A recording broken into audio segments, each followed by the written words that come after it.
Ya, Assalamualaikum warahmatullahi wabarakatuh. Melanjutkan materi kita mengenai penyajian data.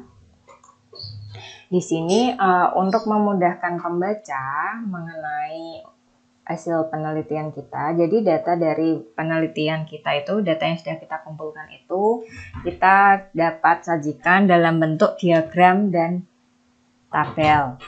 Nah, data sendiri itu dapat kita bagi dua, ada data tidak berkelompok dan data berkelompok. Nah, di sini untuk data tidak berkelompok, misalnya kita punya data peserta UNBK. Ini ya, peserta UNBK SMA atau MA program studi PS untuk Provinsi DKI Jakarta tahun pelajaran 2018-2019. Nah, di sini jumlah pesertanya dari setiap kota atau kabupaten. Kemudian kita sajikan ini dalam bentuk diagram agar lebih mudah dipahami. Nah, yang pertama bisa kita sajikan dalam bentuk diagram batang. Di sini dari diagram batang kita bisa mengetahui, kita bisa membaca bahwa peserta paling banyak itu berasal dari kota Jakarta Timur. Kemudian dari kota administrasi Kepulauan Seribu tidak ada peserta UNBK SMA atau MA. Kemudian juga bisa kita sajikan dalam bentuk diagram lingkaran. Nah, di sini dari diagram lingkaran ini bisa kita lihat peserta UNBK jumlahnya yang terbanyak itu berasal dari kota Jakarta Timur ya, sebanyak 31%. Kemudian 20% totalnya itu dari kota Jakarta Barat dan sebagainya. Nah, kemudian juga kita bisa sajikan dalam bentuk diagram titik. Di sini bisa kita lihat terbanyak dari ini ya, kota atau kabupaten dengan nomor urut 5 ya.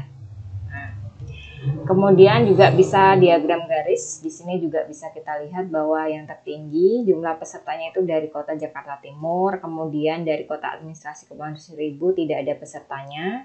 Kemudian antara kota Jakarta Utara dengan kota Jakarta Barat, peserta UNBK-nya lebih banyak dari kota Jakarta Barat dan sebagainya. Nah, kemudian untuk data berkelompok, di sini misalnya kita punya data nilai ulangan harian materi geografi pedesaan siswa kelas 11 IPS 1 ya. Nah, di sini bisa kita lihat jumlah siswanya ada 27 orang. Bisa kita sajikan dalam bentuk histogram dan poligon frekuensi serta OGIF. Nah, untuk membuat yang histogram dan poligon frekuensi, ini kita buat jadi kita cari dulu untuk frekuensi relatifnya ya. Kemudian kita gunakan bantuan misalnya menggunakan program Microsoft Excel untuk membuat histogram dan poligon frekuensinya. Nah, kemudian juga bisa kita sajikan OGIF. Jadi di sini dari OGIF ada OGIF positif dan OGIF negatif.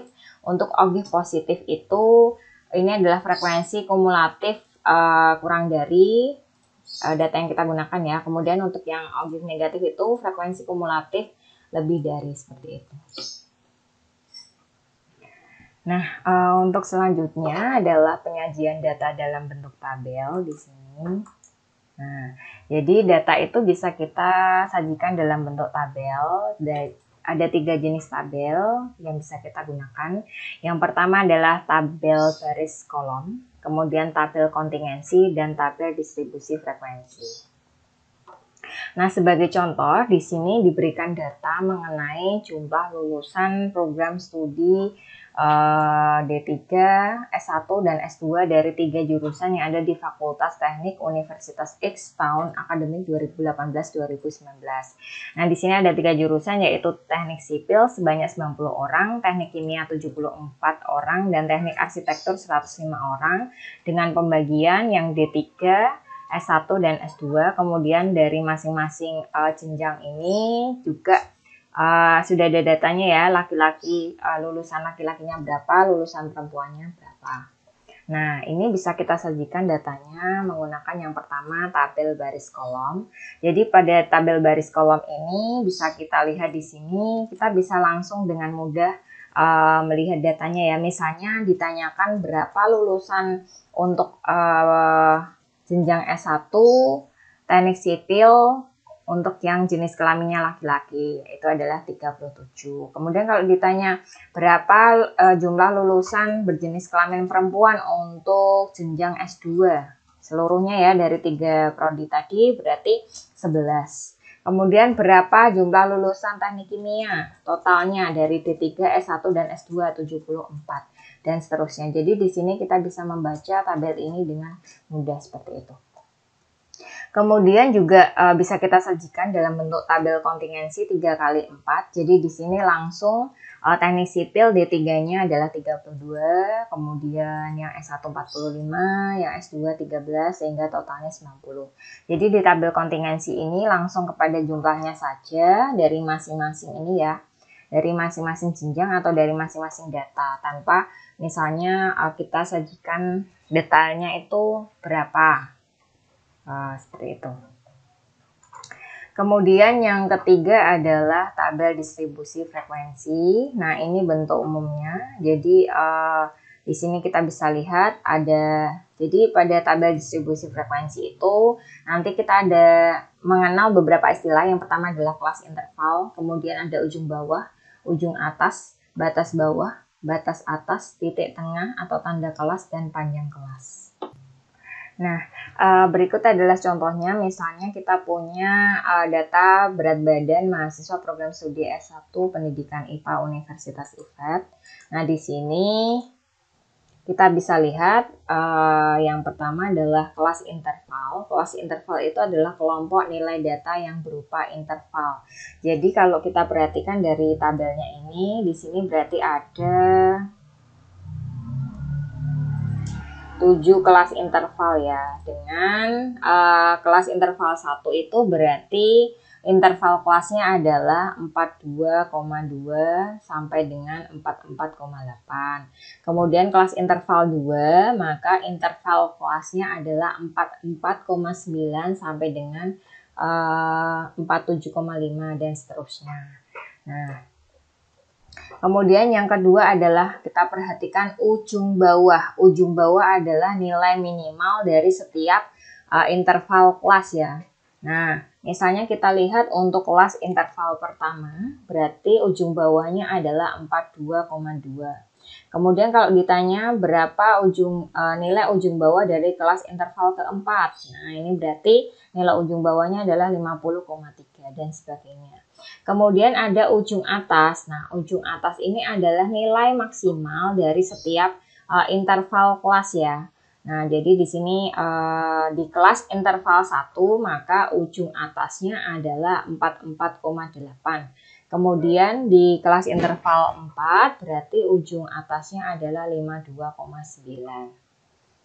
Nah, kemudian untuk batas bawah. Batas bawah ini adalah bilangan yang diperoleh dengan cara ujung bawah. Nilai ujung bawah itu kita kurangi dengan ketelitian data yang kita gunakan.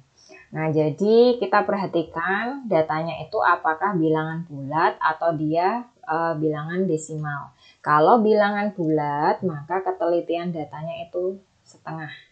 Tetapi kalau yang kita gunakan itu adalah bilangan dengan satu desimal ya, atau satu angka di belakang koma, maka ketelitiannya adalah 0,05, dan kalau dia punya dua angka di belakang koma, berarti ketelitiannya adalah 0,005. Nah, di sini kita lihat pada kelas interval 1, nah ini dengan interval kelas 42,2 sampai dengan 44,8, maka batas bawahnya adalah ujung bawah, jadi ujung bawah, kemudian dikurangi dengan ketelitian datanya. Nah, di sini untuk bilangannya sendiri ini kan dia punya satu angka di belakang koma ya. Nah, maka ketelitiannya itu adalah 0,05.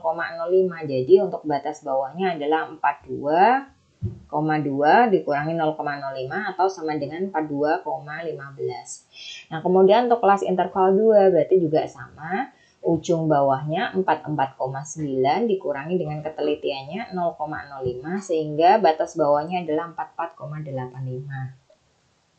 Kemudian untuk yang ketiga adalah untuk yang kelima ya, berarti ya untuk batas atas.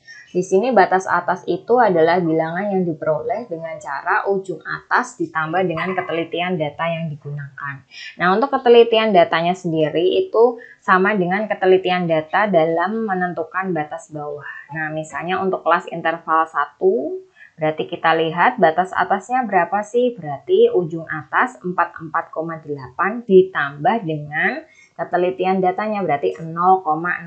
Kenapa ditambah dengan 0,05? Karena di sini datanya punya satu angka desimal sehingga penambahannya adalah dengan 0,05 bukan dengan 0,5 atau 0,005. Jadi batas atasnya adalah 44,8. Kemudian juga untuk kelas interval 2, maka batas atasnya adalah 47,5 ditambah dengan 0,05. Nah, yaitu 47,55 ya, maaf di sini. 47,55. Kemudian yang keenam adalah tanda kelas atau titik tengah. Nah, untuk tanda kelas sendiri ini bisa kita cari dengan rumus setengah dikalikan dengan ujung bawah, nilai ujung bawah ditambah nilai ujung atas. Jadi untuk yang tanda kelas interval pertama di sini tinggal setengah dikalikan 42,2 ditambah 44,8. Nah, hasilnya adalah 43,5. Kemudian untuk tanda kelas, maaf di sini penulisannya ini ya, salah ya. Untuk tanda kelas interval kedua berarti setengah dikalikan 44,9 ditambah 47,5. Hasilnya 46,2. Nah, kemudian untuk yang ketujuh adalah panjang kelas. Nah, panjang kelas itu jadi kalau secara manual misalnya kita punya kelas interval dengan interval kelasnya misalnya 12 sampai dengan 20. Berarti panjang kelasnya berapa? Nah, kalau bilangannya bulat seperti ini enak. Jadi tinggal ini ya, kita hitung secara manual aja. Berarti dari 12 sampai dengan 20. Berarti 12, 13, 14, 15, 16, 17, 18, 19, 20 ya. Berarti 12, 13. Berarti ini 1, 2, 3, 4, 5, 6, 7, 8, 9. Maka panjang kelasnya adalah 9. Seperti itu. Nah, kemudian untuk panjang kelasnya itu bisa kita hitung. Jadi kalau misalnya angkanya itu koma-koma ya. Nah, kan nggak enak sekali ya. Jadi di sini kita bisa gunakan rumus ujung bawah kelas interval 2. Jadi 44,9 ini kita kurangi dengan 42,2. Nah, ini kita kurangkan. Atau pakai yang ujung atas. Ujung atas ini kita kurangkan dengan ujung atas kelas interval pertama. Jadi ujung atas kelas interval 2 kurangi ujung atas kelas interval pertama. Atau pakai rumus batas bawah kelas interval 2 kurangi batas bawah kelas interval pertama. Atau pakai batas atas kelas interval 2 dikurangi batas atas kelas interval pertama. Atau juga bisa kita gunakan rumus ujung atas kelas interval pertama dikurangi ujung bawah kelas interval pertama ditambah 2 kali ketelitian data. Sehingga bisa kita gunakan langsung ke datanya di sini ya. Berarti 44,8 dikurangi 42,2 ditambah dengan 2 kali ketelitian data. Nah, ketelitian datanya kita gunakan 0,05 karena datanya itu punya satu angka di belakang koma ya, jadinya panjang kelasnya adalah 2,7. Nah, kemudian untuk menyusun tabel distribusi frekuensi, apa saja sih yang harus kita lakukan? Nah, di sini yang pertama kita menentukan nilai rentang dulu. Jadi nilai rentang itu didapat dengan cara mengurangkan nilai data terbesar atau nilai maksimal dari seluruh data yang ada dikurangi dengan nilai data terkecil atau nilai minimal. Kemudian yang kedua adalah menentukan banyaknya kelas yang digunakan dengan menggunakan aturan Stargest. Nah, di sini untuk aturan Stargest sendiri itu rumusnya adalah 1 plus 3,3 log N ya di sini ya. Nah, kemudian dengan K itu banyaknya kelas interval. Jadi nanti kita bikin tabelnya itu kelas intervalnya berapa sih jumlahnya. Nah, itu adalah K-nya. Kemudian N-nya adalah banyak data yang digunakan. Misalnya datanya 100, berarti N-nya 100. Misalnya datanya dari 40 orang siswa, berarti N-nya 40 orang. 40 ya, seperti itu. Kemudian yang ketiga adalah menentukan panjang kelas dengan rumus panjang kelas itu sama dengan range rentang tadi dibagi dengan banyaknya kelas interval ya. Nah, kemudian yang keempat adalah menentukan nilai ujung bawah kelas interval pertama. Bisa kita gunakan nilai minimal ya dari data yang ada. Nah, kemudian masukkan semua data ke dalam kelas interval sampai kita bisa memperoleh frekuensi dari masing-masing kelas interval itu berapa, seperti itu. Oke, terima kasih, semoga bermanfaat.